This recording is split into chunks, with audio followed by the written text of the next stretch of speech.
Welcome to the Alain Elkann interviews, an unprecedented window into the minds of some of the most well-known and respected figures of the last 25 years. Today we're talking to a very special man, David Veal, who has devoted a very large part of his life to two commodities. I say commodities because they are traded in the market, and one of them, I think coffee, is one of the two most important commodities traded after oil. And then today we talk about coffee and we talk about tea in your career. I mean, you have been executive director of European Speciality Tea Association now since 5 years, and you have 350 members. Let's go back to coffee. I mean, you devoted many, many years of your life to coffee all around the world. You're a great expert. So can you tell me, why did you go into coffee? And what are the many stories you had in, I think, 35 years of your career in the coffee world? Well, I must correct you there. It's actually 42 years now 42 years, in coffee. And it would be lovely to tell you a great story about how I was inspired to move into this great industry. But that wouldn't be true. It was just accidental, to be quite honest. I was offered a job not knowing anything about coffee, and I took that job. And I'm so grateful that I did that because, I've spent 42 years very privileged to work in what's a wonderful industry. So it was as simple as that, really. You started off by talking about two commodities, but I would say that certainly for the majority of my time, both in coffee and in tea, I've been working at the specialty sector in coffee and tea, which is different to commodity. Although, as you quite rightly said, coffee is such a large sector in terms of production and also international trade. I think that fact that we used to quote a lot about it being the second biggest traded commodity after oil, that's probably a little bit out of date now, but it still is very, very important. Tea less so, although tea production is, in terms of trading and export, is similar to coffee, but coffee is certainly a large commodity. Having said that, most of my work has been in the specialty sector, which has been, in terms of coffee, has been largely responsible for the growth that we've had in the coffee industry worldwide over the past 20 years. Why do you say specialty coffee? There is a difference between coffee and specialty coffee. When is coffee beginning? It's a long story, but where did it start? Several centuries ago, although a few people in the Yemen might disagree or do disagree, it's generally accepted that coffee started in Ethiopia. That was its birthplace. In fact, Ethiopia is still a very important coffee-growing country, very different to most coffee-growing countries in as much as it consumes more coffee than it exports, so it's very sort of similar now, whereas most coffee-growing countries export the majority of their coffee. In Ethiopia, they consume it. You can still go into Ethiopia and find wild coffee growing on the mountain slopes. So Ethiopia is a place. It has a special place in the heart of many coffee professionals. From there, it spread around the world, over to Indonesia, into India, and then eventually over to Brazil. Rumour has it that it got to Brazil by being stolen by a French trader, the seeds, and taken over to Brazil. That's possibly an apocryphal story. We don't really know that. But anyway, it ended up in Brazil. As we know now, Brazil is by far the largest growing coffee country. Also, Costa Rica is producing coffee, right? Costa Rica is producing a lot of really good coffee. I've been to Costa Rica several times. I love the country, and the coffee culture there in terms of production is really, really good. I could recommend anybody to visit Costa Rica, not only for the coffee, but also for its natural biodiversity and the beauty of the country. And the people as well, who are very warm and lovely people. But as you said, it started in Ethiopia, then Indonesia, then Brazil. Are these coffees different one from another? There are different coffees. To make it easy for most people, and many people are now aware of this, there are two main varieties which are commercially grown. One of them is Robusta, which is quite a hardy plant and is grown at low altitudes, but produces a stronger but more bitter coffee, just making it very simple. And is used quite a lot in instant coffees. and also in poorer quality roasted coffees. Then we have Arabica, which is grown at higher altitudes, much more sensitive to disease and other issues. So it's more difficult to grow, but produces much, much better quality coffee and better flavours. And in the sector that I'm involved in speciality, Arabica is the coffee which people trade in. And it's interesting that you sort of brought up the question of speciality, because both in coffee and tea, there's really no fully agreed definition of what speciality is, which makes it difficult to promote, obviously. But, people generally agree that, speciality in both of those commodities is about the love and attention and hard work that the farmer puts into growing the coffee. The terroir, obviously, is very important in terms of soil particularly, and also climate and other issues. And then how the coffee is processed, and the tea also is processed, and then all through the chain to the point where it's brewed for the consumer. So a lot of love and attention and passion and attention to detail, knowledge of the plant and the product and the commodity is very important. So that sort of gives you a bit of a flavour of what specialty means to coffee and tea professionals. For what reason coffee became so widely spread all over the world, even if it's produced not in all the countries? Was it because people liked the taste? Was it because they understood that it was giving you some strength? Was it coffee considered bad or good for the health? And how do you determine, that a cup of coffee is such, and then that you can't drink more than that? How did it develop, this culture of coffee? Nowadays, people, either tea or coffee, they drink it in the morning. Now the espresso is the most famous, but nevertheless, some countries like America, they drink coffee all day long. Others, they only drink it 2 cups a day. How does it work? Taste is obviously the first. It has to taste good to be consumed on a regular basis, but then also the restorative properties of coffee, mainly from caffeine, the hardwiring into your brain to give you that kick in the morning, and to sharpen your brain when it comes to studying or debating. So it then moved into a cultural part of various different cultures from the Middle East through Turkey and through into Europe, and going back now centuries into Vienna and through France into Northern Europe, each of their own cultures taking on coffee as part of it. So it became very popular, but in other areas was not seen as a particularly good thing. So back in the Middle East, in certain parts of the Middle East, it was banned at one time. In Islamic cultures, it was banned because of its properties. It was also banned and highly taxed in England for many, many years because it was thought to be a seditious product which provoked revolution and anti-monarchy feelings.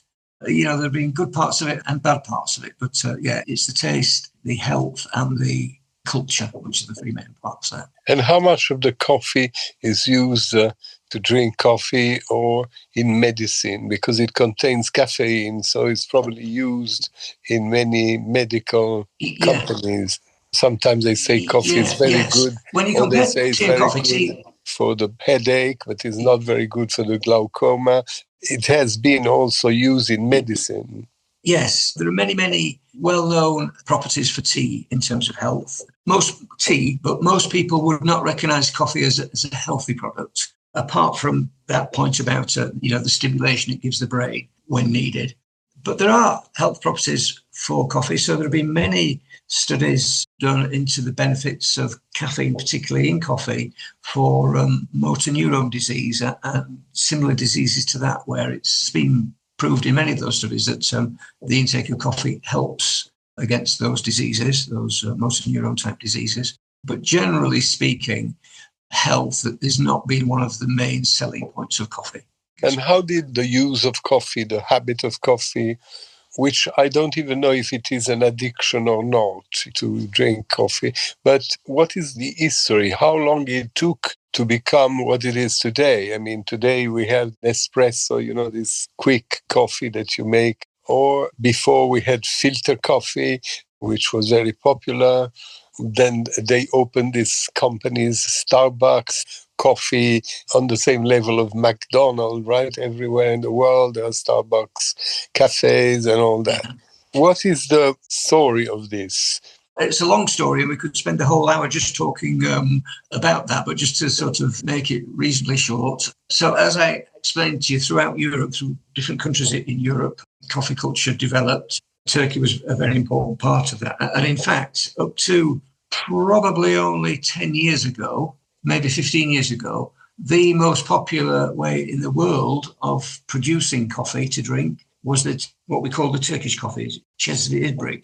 That style of coffee was brewed from right through Arabia, through Persia, to Turkey and the Eastern Europe, to Russia, and still is, but has been surpassed recently by the espresso-based drink. We've got many sort of moves and changes and developments in the culture of coffee throughout Europe over 3 or 4 centuries. In terms of where we are now, an important development was beginning of the 20th century when espresso coffee came along. Now, there's still arguments between the French and the Italians who actually invented espresso coffee. Most people accept that it's an Italian thing, but there are French people who say that it was invented in France. But espresso became the main way of producing coffee in Southern Europe during the course of the 20th century, the early 20th century. But then the big change came 30 years ago or more when a company that we all know called Starbucks took the Italian method of brewing coffee and, in the way that only the Americans can do, rolled out that method of producing coffee, adding lots of milk to it, and became very popular in the States, and then rolled out the whole system throughout the world. And that started the modern coffee culture going. And then many things happened from that. So Starbucks don't have a monopoly, obviously. Other companies and individuals saw the cultural strength and importance of that way of making coffee accessible to the mass market and making the coffee shop in some countries the new place to go and meet. So in my country, in the UK, the coffee shop took over from the pub in many ways as a place to meet. Is the coffee growing? I mean, there are more and more people in the world who want to drink coffee. Is it popular with the young people? Because to take a coffee, let's meet for a coffee, it became, in the use, let's have lunch or let's have coffee, right? Is this a growing habit or it reached a peak? You are right. It has become a sophisticated drink and a sophisticated way to meet people and exchange ideas and relax. And yes, it is growing. It's still popular in younger people, although, as we know, with the younger generation, health is quite important to them. So lots of them are looking away from caffeine, decaffeinated coffee, but other alternatives of drinking beverages without caffeine. The demand is growing, and it's also growing. I mentioned earlier on that most coffee producing countries export most of their coffee, but even within those countries, the coffee culture is growing there. So more coffee is being consumed in growing countries now, which means that worldwide, it hasn't peaked as yet. There is still growth. However, we're on about 100% supply demand at the moment now. Consequently, coffee prices worldwide are about the highest they've ever been. And you can see that coming through in prices in the high street. The coffee prices keep going up and up and will go up again this year. There will be more coffee prices this year because of that supply-demand situation. But are they considering new places? You said Ethiopia, Indonesia, Brazil, Costa Rica. Now there are other countries like India or China or Japan, whatever, who are willing to produce coffee or not? Yes. So China now produces coffee in the Yunnan region, a well-known tea-growing region, but it produces coffee now. Vietnam has come from sort of nowhere at the end of the Vietnam War, right up to second in terms of production. So that's a big change. And other countries are turning over land to coffee. But there are, as in many agricultural products, there are issues. So deforestation is a big issue. Obviously, changes that we're seeing in the climate are making things difficult for many coffee farmers. Ethiopia, once again, being one of the countries where they are suffering already from climate change. So it's not just as simple as turning on a tap and increasing production. It's because it depends very much on the climate. Yes, absolutely. Yeah. So there may be a drastic change. There will be. It's been very easy to explain historically where coffee is grown. It's pretty much grown in the tropics of Capricorn and Cancer. But that is going to change because the climate is changing, as we can all see. Just in our gardens, we can see the climate's changing. So you have dedicated so much time to coffee and all that. But then at a certain point of your career, you changed to tea. Tea is something which the English people are known for, having the tea in the afternoon, tea that they drink with milk and sugar, the regular tea. But tea is in the Chinese, in the Indian countries, in the Eastern countries, in Japan and many other countries in the Far East. Tea is something that they didn't drink coffee, they drank tea, Also the English people drank a lot of tea.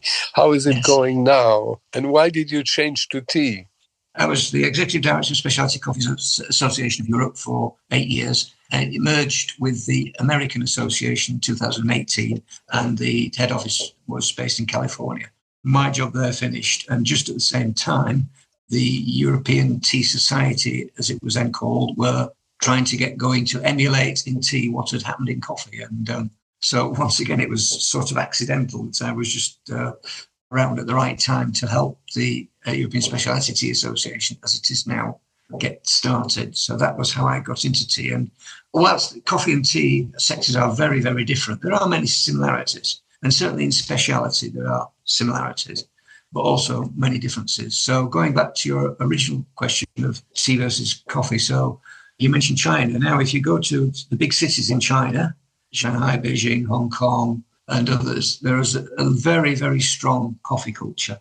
And Japan also has a very strong coffee culture. But in China, if you average out the consumption by the total population of China, it averages about 2 to 3 cups of coffee per year consumed by the Chinese. So they are very much still a tea drinking country. And in fact, most Chinese tea is consumed in China.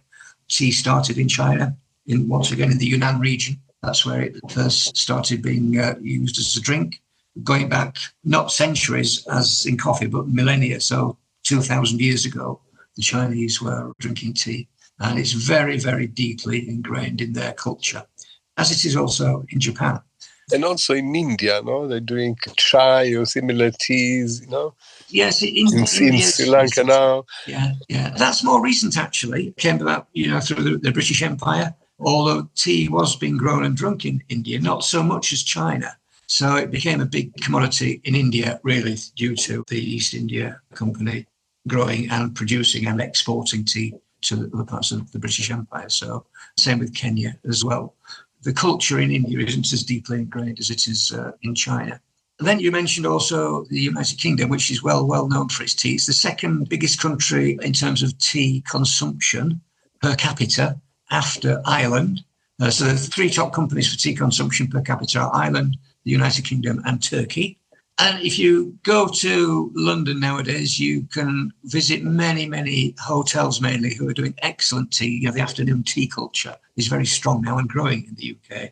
But having said that, the mass market in the UK for tea is completely the opposite of that, where poor quality tea is used, where cost and price are the main issues, badly brewed, and then completely ruined by the addition of sugar and milk.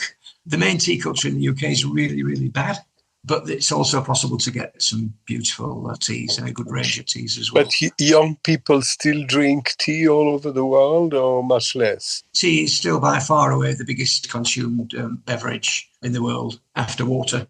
Water first, obviously. But more than coffee. Tea is way, way ahead of coffee, yeah. Because they do also the iced tea bottles all over the world. Yeah, and where you just think of the populations of just, say, China and Russia together, both really big tea-drinking nations, so just those two alone. But there is also a different way of making. I mean, there is not the Nespresso tea, that kind of machine for the tea, or very rarely. And people put the tea in a pot, and I have the impression that they drink much more tea than they do drink coffee. If you drink tea, you drink 2-3 cups easily. Exactly. And actually, most coffee people would tell you that during the course of an all day, they probably drink more tea than they do coffee. And certainly with the Oriental method of drinking tea, where they'll use more tea but they'll have several brews out of that tea. So, yeah, you'll get sort of 3 or 4 or 5 or 6 cups out of one brew. How did you, in your special teas, special coffees, when you buy coffee, there are 6 or 7, 10 kinds of colors of coffee coming from this, that, and in tea, there are many, many brands, but there is Ceylon tea, breakfast tea, green tea, Earl Grey, and so on and so forth, right? Japanese tea. How does it work? A person who doesn't know, because there must be a culture, right? How do you buy tea, and which is the most popular tea or coffee? So there's a commonality between both tea and coffee here, and that is education. Because generally speaking, the consumer historically has not been very well educated about coffee and tea. Just take tea as an example. Most people couldn't even define what tea is, which is a product of the Camellia sinensis plant, a cousin to the camellia that you might have in your garden. And all of the 6 teas, which are black, white, green, yellow, oolong, and dark tea, all come from the same plant, Camellia sinensis. Anything that doesn't come from Camellia sinensis is not a tea. Chamomile is not a tea.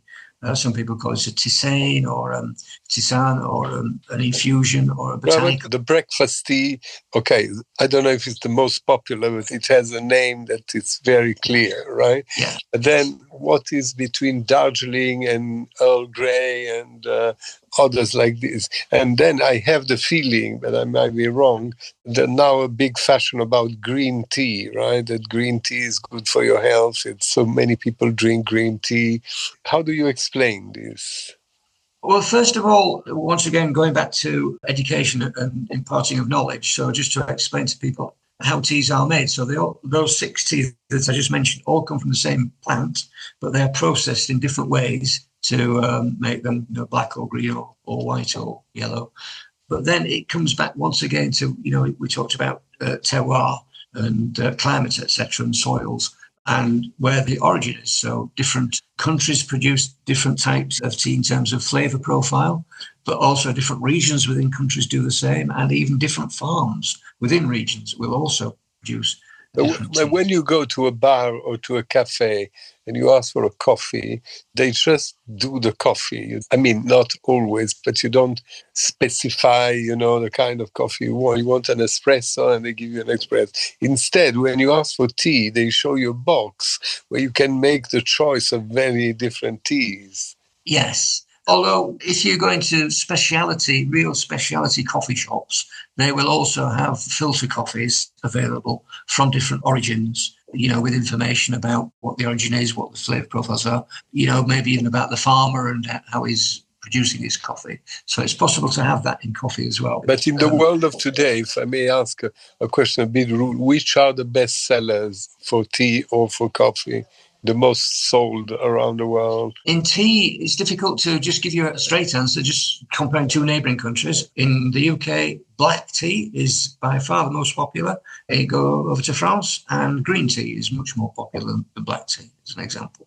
In China, they drink hardly any black tea compared with the green tea that they're drinking. So then we have to differentiate between mass markets and the speciality or luxury or top end market, because they are completely different. And what about other countries like United States, South America, Africa?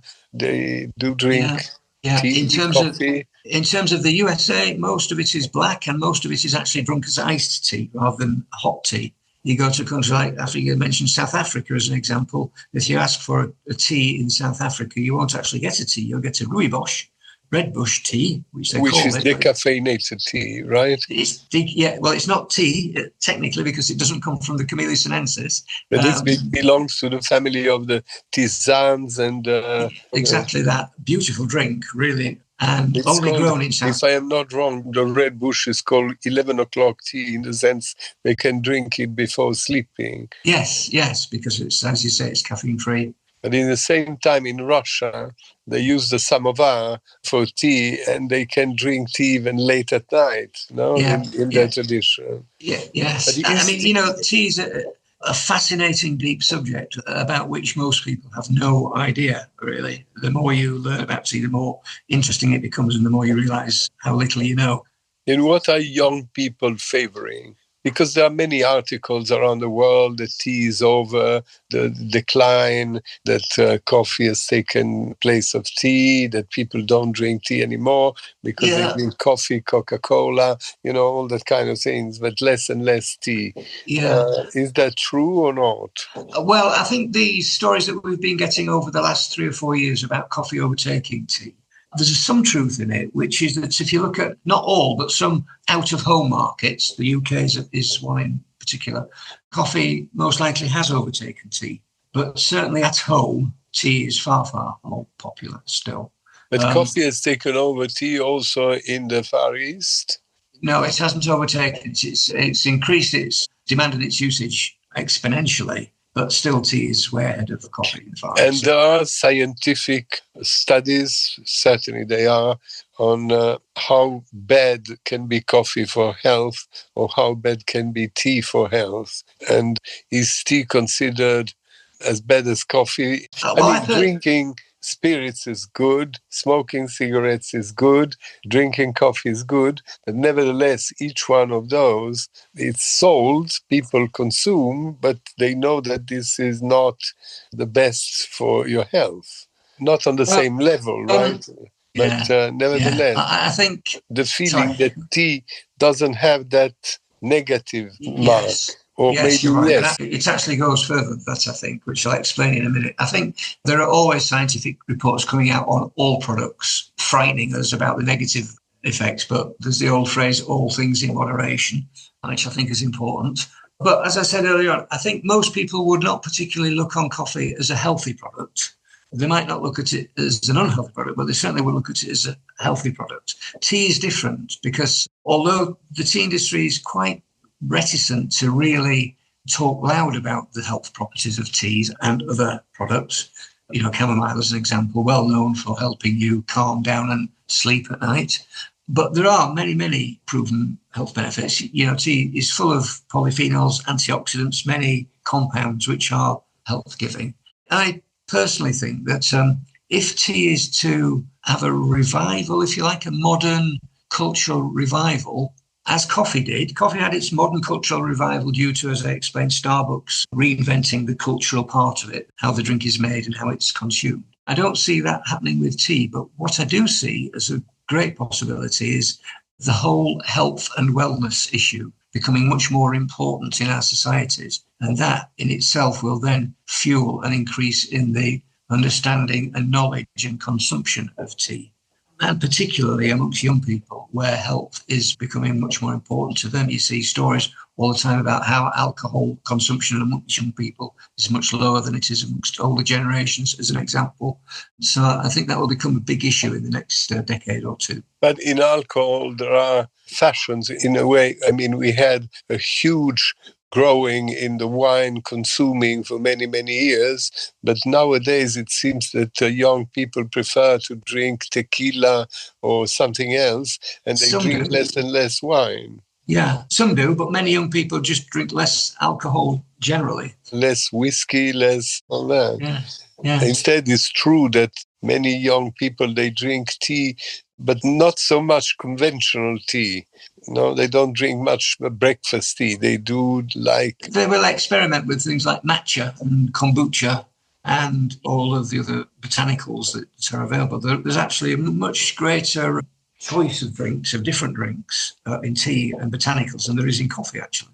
Since you move out of coffee, you drink more tea now. And what is your job in this new tea venture? Yes, I drink more tea just because I'm experimenting more and tasting more teas professionally.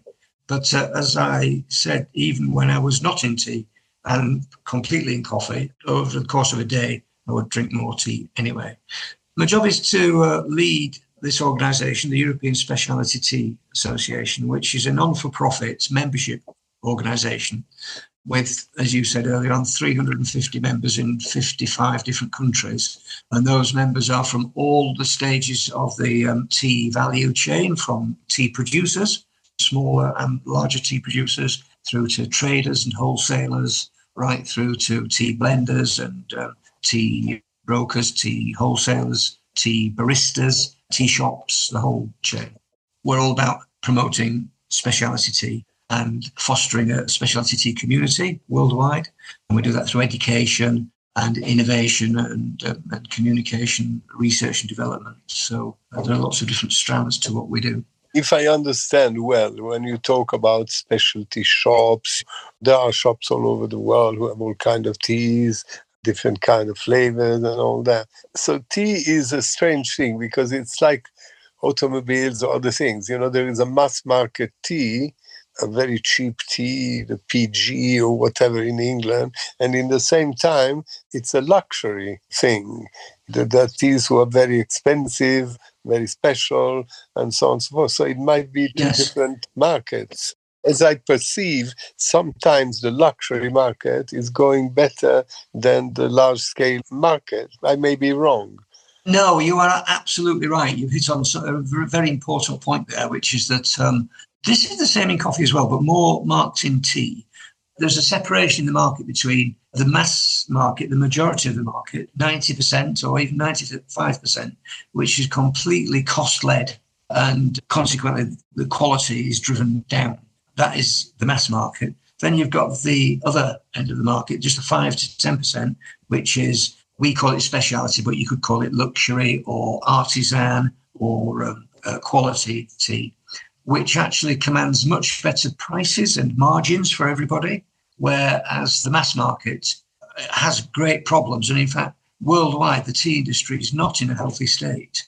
And there are many examples of showing that. So recently, Unilever, who have big brands like Lipton as an example, they sold off their tea division because it wasn't profitable.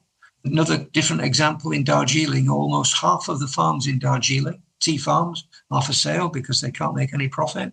And this is because costs and therefore prices are being driven down all the time.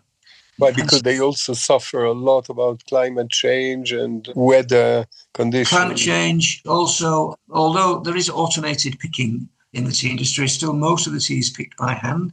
Working population on tea farms and coffee farms as well is aging. So the average age of a tea farmer is 55 years old, and the younger generation are not coming through because they don't have any interest in farming in general. You think that in the future tea will be more and more luxury brand? Or I have colleagues. Nigel Milliken, the president of our association, is fairly outspoken in his views, saying that really speciality or the luxury market will have to be the saviour of the tea market. So we will have to, through education and knowledge, as I was saying earlier on, ensure that people start drinking better tea, which will be good for them, will also be good for the industry as a whole, certainly for the farmers who, often are producing, cost is greater than the selling price. So there are many fundamental issues. Do you think that the fact that in these last years inflation went very much up and therefore prices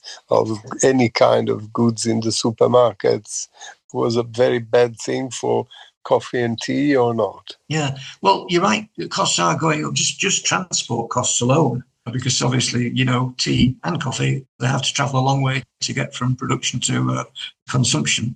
But I was just, whilst I was waiting to come on, I was just looking at some figures on tea as an example. So, and these are very average figures. The price of tea on worldwide markets is about $4 a kilo. So here that would be around about £3 per kilo. And that kilo, if you put it into tea bags, will give you about 333 tea bags at a penny each, the cost, 1 penny per tea bag. And if you go into some of the discount supermarkets, Aldi, Netto, places like that, you can buy a tea bag for 1 penny. So there's no profit in the chain at all the way through. Obviously, that's just a broad picture, but it just shows how little there is in the system to make profit for everybody, but more importantly, at the end or at the beginning of the chain, the producer and the farmer who needs to make money to make better tea or coffee and pay their labourers a fair wage and improve health and social needs. So you could say that the tea industry is in crisis. If I understand well, you're quite optimist on the growing of quality tea in the world. Absolutely, Right? yeah. People will Yes. like more and more to buy that. Yes. And less to buy Lipton tea, the PG, whatever tea it is, the very average tea. Is it the Yes. same for coffee? The path that specialty tea is taking is similar to the one that specialty coffee took, but about 20 to 30 years behind. So if you go back 20 years in specialty coffee, none of the large players in the market were really interested at all because they saw it as a niche, which didn't really interest them. Now, in specialty coffee, you have some big players. You have Nestle, you mentioned Espresso earlier on. You have Coca-Cola, you have McDonald's, you have Dow Egbert. Big players are now into specialty coffee. I'm hopeful that the same will happen for tea further down the line.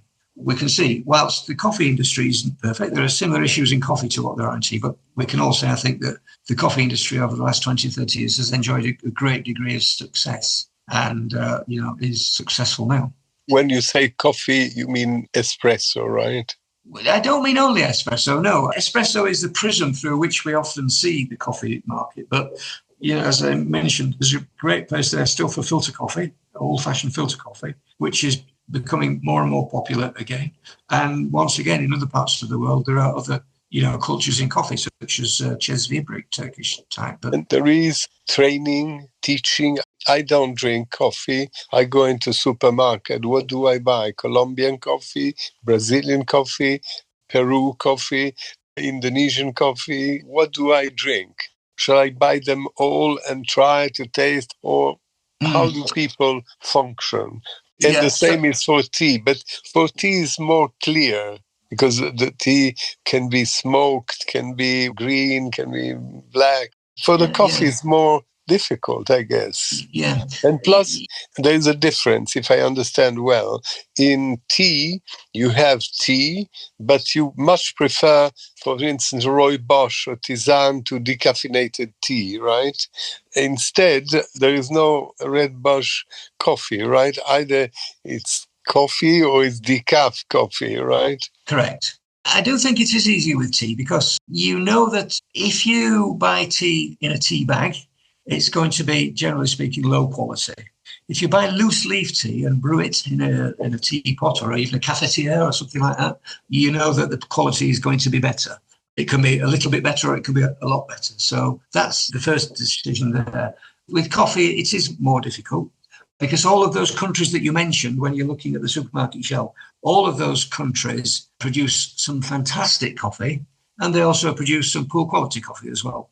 So you need to get beyond that. And my advice to anybody would be to, if you're really serious about buying and drinking good quality coffee, don't go through a supermarket, go to your specialty coffee shop. But all these things for the machines like Illy, Lavazza in Italy or Nestle or others, they propose you all these kind of coffees. How do you make your choice?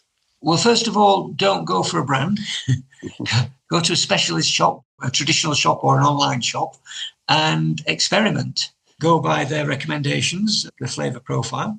And as important as buying the coffee is how you're going to actually brew it. And I would say the best thing that you can do to make a good cup of coffee is to get a grinder and buy beans and grind your beans immediately before you brew the coffee. That improves the flavour, whatever coffee you buy. Some say that it's also the quality of water that changes, right? The people of Naples who love Nespresso in Naples, right? We have a whole fantasy about how the water is very important for the coffee. For coffee, and in fact more for tea, because tea is a more subtle flavour. So impurities in water come through much more strongly in tea than they do in coffee. So it depends on different countries, the kind of climate and water, then the quality of the coffee. It does. And it's really, really important to filter the water in one way or another. And in fact, one of our very active members is Brita Water Filters. We produced 2 years ago a joint white paper with Brita on the importance of water in tea, which I'll send you if you're interested. You can see that. This is true also for pizza. Sometimes one asks why in New York they have the best possible pizzas, because it's possible that the water in New York is good for pizza. I don't know, Yeah. So the same can be for coffee or for tea, and obviously you taste the difference between a good coffee or not such a good coffee. It's immediate. But in the world of ecology, of organic and so on and so forth, all this is very important also in tea and coffee. Organic is an important issue, obviously, for the sustainability of the planet. Organic products aren't always better than non-organic products in terms of taste. And obviously there's an on-cost. But yeah, organic is important. But there is a lot of attention on that by the producers and by the requirements of the clients. Yeah, absolutely. Absolutely. So, for instance, if you're going to grow any product without a pesticide, it's a lot more difficult to get a good product. As well as for coffee, there is not enough production of tea, or there is a fear that there will be less and less tea because of the climate? Or I think climate, but also economics as well, as I've explained. There's two costs and prices that have been driven down so far that there are real strains in the system now. And it has to change. It's not just empty words. It's a real issue at the moment with tea.